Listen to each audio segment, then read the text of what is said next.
Hvala što pratite naš kanal. Balkanka Serbika zna. Lajkujte i pretplatite se na naš kanal.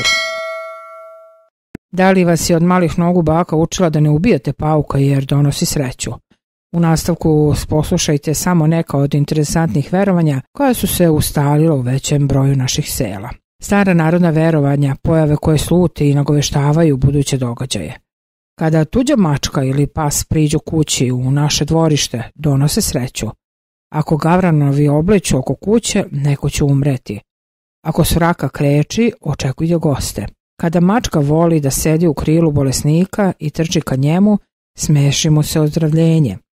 Lastavičje gnezdo na krovu kuće donosi sreću. Ako se čoveku noću prikaže nakaza, nestaće čim pevci zapevaju. Ne valja ubiti zmiju ispred kuće, doneće nesreću. Kada vas prvi put s proleća vidi žaba, tada se kaže: koliko u žabe zuba, toliko u meni buva. Ako se mačka umiva i liže, očekujte goste. Ako psi zavijaju, dolazi nesreća. Loš znak je ako se sova noću javlja u blizini kuće. Kada se pomuze krava, treba umočiti prst u mleko i pomazati po kravi radi uroka. Konjska potkovica cela ili deo, to obećava srećan i produktivan dan.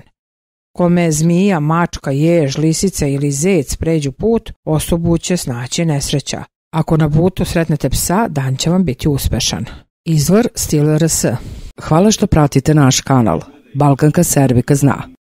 Lajkujte i pretplatite se na naš kanal.